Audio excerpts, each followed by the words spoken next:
Ouais, savoir un peu ce que tu pensais de l'équipe nationale d'Algérie par rapport à cette compétition, le potentiel et l'avenir Mhm. de la génération algérienne en toute franchise. Après, oui, alors Karim, j'adore, tu sais, voilà, on se connaît.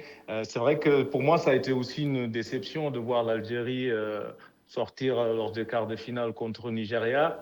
Mais je pense que le football algérien est sur une phase où laquelle il doit continuer à croire ces jeunes générations qui arrivent.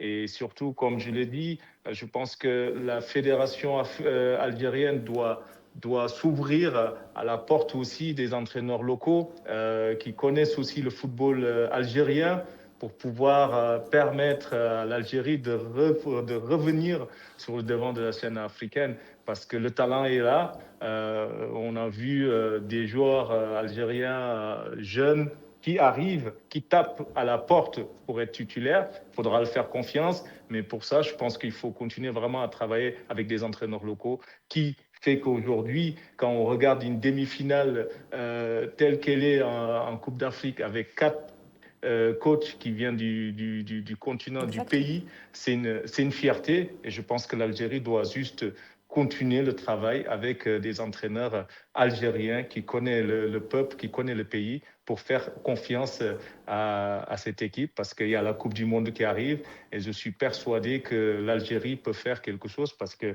ça reste l'Algérie et on aime le voir jouer, tout simplement. Merci pour ce Merci. Mais moi, j'ai témoignage, juste une Kader. question. J'en ai encore une par rapport à ce que tu es en train de dire. Parce que du coup, est-ce que chez Oui. vous, au Sénégal, vous avez fait un bilan par rapport à ça ou parce que vu que maintenant, de ce que tu es en Mhm. train de me dire, c'est que c'est Mhm. assumé d'avoir des entraîneurs locaux.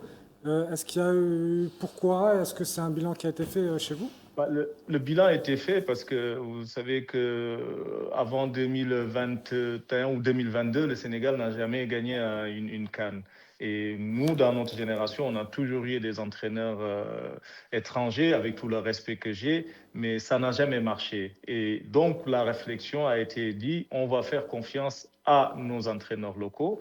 Et à l'UCC, on l'a laissé le temps. Il a eu le temps de travailler pendant 10 ans. C'est très rare. C'est très rare de laisser des sélectionneurs aussi longtemps.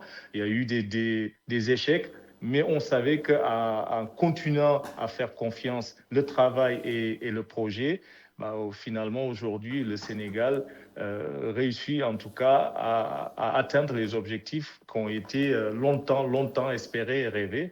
Donc, je pense qu'il faut juste laisser le temps aussi et faire confiance au projet sur le court terme et le long terme aux entraîneurs locaux. Et je pense il faut faire confiance parce qu'on a des bons techniciens, des connaisseurs, le continent. Donc, il n'y a pas de raison d'aller chercher ailleurs si on a des gens aussi compétents au pays. Il faut leur faire confiance.